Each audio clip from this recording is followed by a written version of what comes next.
Oke, pemirsa baik, terima kasih masih bersama kami di sini bersama Andeo dan Mbak Anis. Oke, nah tadi kita udah mendengar salah satu ciri-cirinya. Boleh dong dikasih gambaran lagi ciri-ciri yang lainnya? Oke, jadi ciri psikosomatis ini yang pertama adalah adanya reaksi fisik. Ketika ada reaksi psikologis itu tadi ya, ada kondisi psikologis tertentu. Tapi sayangnya banyak orang yang nggak sadar gitu kalau dia ini punya permasalahan psikologis. Jadi yang cuman dikeluhkan ini hanya kondisi fisiknya aja. Aduh, saya mual-mual nih, saya mahnya kambuh nih dan sebagainya. Tapi seringkali orang ini tidak menyadari bahwa dia punya permasalahan psikologis. Nah, itu sih biasanya yang cukup menyulitkan kita sebagai psikolog untuk memberi diagnosa. Biasanya malah banyaknya tuh dapat rujukan dari dokter umum gitu, bahwa oh ini ada keluhan fisik ini tapi sepertinya psikosomatis deh. Nah, ini baru dia rujuk ke psikolog seperti itu. Oh, jadi banyak kasus-kasus yang karena mungkin lebih umum kalau misalkan kita sakit terus langsung ke dokter gitu, dokter yang bersangkutan, padahal nggak semua penyakit itu bisa langsung dengan resep obat. Betul. Mungkin bisa dengan obat, tetapi kalau sumber permasalahannya secara psikologis belum diselesaikan, biasanya nanti akan muncul lagi penyakit fisiknya tersebut seperti itu. Oke deh, nah kalau misalkan dilihat dari gejala-gejala itu berarti ada jenis-jenisnya dong ya? Iya, kalau psikosomatis sendiri secara garis besar bisa kita bagi jadi dua. Yang pertama itu psikosomatis yang masih golongannya ringan. Jadi kalau ringan ini tidak perlu penanganan yang khusus gitu ya, dan biasanya umum terjadi. Itu gejala-gejalanya mulai dari ada yang migrain atau suka pusing-pusing gitu ya. Terus ada yang kalau stres itu sesak nafas, asmanya kumat, atau tekanan darahnya naik atau jadi turun. Terus juga ada kalau masalah pencernaan mulai dari asam lambungnya naik, atau jadi diare, atau justru konstipasi. Bagi perempuan ada juga yang sampai mengalami gangguan menstruasi ya. Iya, betul. Itu Jadi sering ya? jadi siklusnya nih sebulan sekali malah jadi 2 bulan sekali atau 3 bulan sekali, tidak teratur. Jadi itu ada sedikit dampak dari psikosomatis ya? Iya, betul. Biasanya karena ada pikiran gitu ya, ada stres, bisa mempengaruhi siklus menstruasi.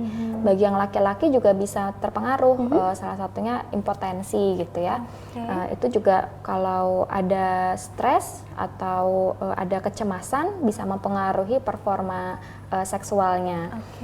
Selain itu juga bisa nyeri-nyeri, jadi misalnya nyeri di bagian leher, di bagian pundak, atau di bagian tubuh tertentu.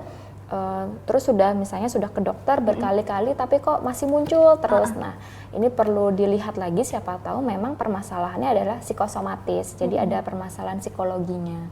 Itu yang ringan.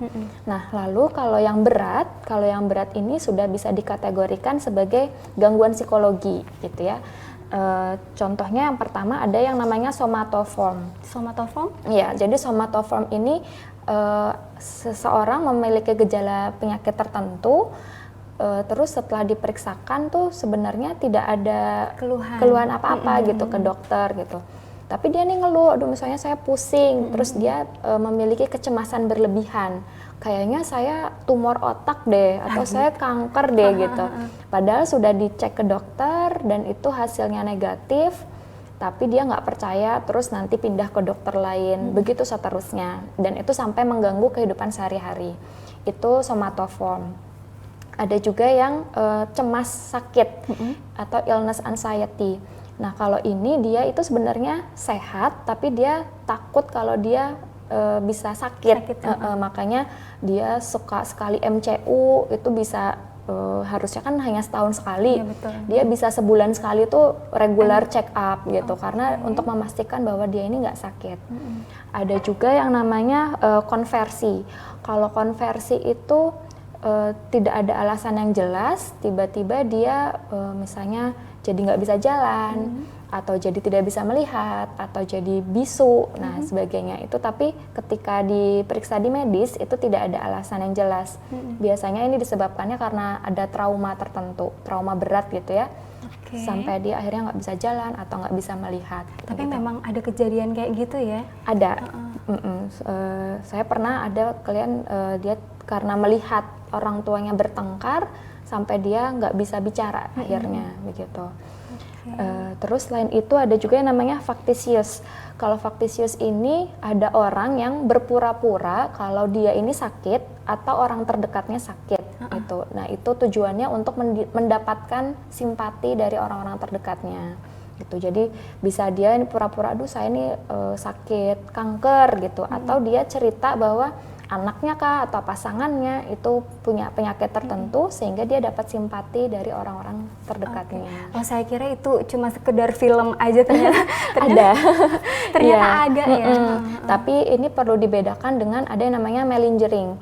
Kalau malingering itu kita pura-pura sakit untuk menghindari suatu tugas atau menghindari atau justru mendapatkan keuntungan tertentu. Mungkin kita masih ingat ya ada satu tokoh nasional yang pura-pura tabrakan untuk menghindari kasus hukum. Nah itu bisa disebut malingering. Atau juga ada yang kasus dia pura-pura ditabrak biar mendapatkan asuransi. Nah itu juga bisa disebutnya malingering. Atau yang sering terjadi nih lagi ngerjain tugas kuliah, tugas kelompok, aduh saya pusing nih, terus nggak datang kuliah nggak datang mengerjakan tugas kelompok. Nah itu sebenarnya bisa dikategorikan malingering karena kita pura-pura sakit untuk menghindari suatu tugas tertentu. Nah, yang pastinya itu sering terjadi nih di kalangan mahasiswa atau pelajar juga sering terjadi yang seperti itu ya. Iya. Oke deh. Selanjutnya itu bisa berawal dari gejala yang memicu keluhan fisik itu.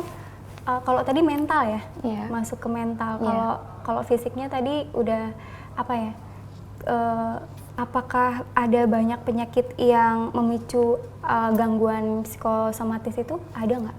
Oke, jadi penyebabnya mungkin ada yang dia misalnya sakit kanker, terus akhirnya kepikiran, terus menjadi depresi, itu bisa juga.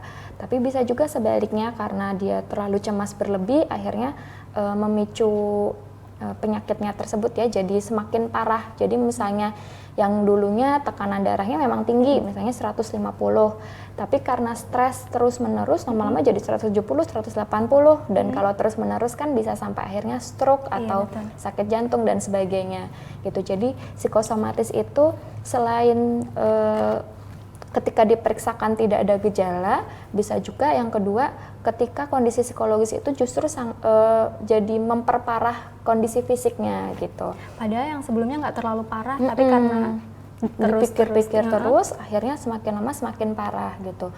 Begitu juga misalnya stres tadi ya, asam lambungnya naik. Terus kan biasanya kalau asam lambung naik tuh jadi males makan. Iya, betul. Nah lama-lama akhirnya jadi lambungnya, ususnya bocor lah dan sebagainya gitu. Padahal awalnya cuma asam lambung naik gitu. Tapi karena kita pikirkan terus menerus, lama-lama semakin parah begitu. Nah kira-kira ada nggak sih cara mudah untuk memilah, oh ini psikosomatis, oh ini pengaruh yang biasa gitu, ada nggak? Oke, biasanya memang tetap perlu diperiksakan ke dokter gitu ya. Kalau ada gejala-gejala fisik, tetap kita perlu periksa ke dokter. Nah, yang menjadi pembeda apakah ini psikosomatis atau gejala fisik biasa, ketika kita sudah minum obat, tetapi kok masih muncul kondisi fisiknya, kok masih muncul gejala fisiknya, atau sudah minum obat, reda beberapa hari kemudian muncul lagi gitu. Nah ini perlu diwaspadai, jangan-jangan ini tidak hanya gejala fisik, tetapi juga ada psikologisnya. Oke deh. Nah pemirsa masih penasaran kan, gimana sih cara mengobati penyakit psikosomatis tersebut? Nah jangan kemana-mana, tetap di Sihat, Informasi Kesehatan.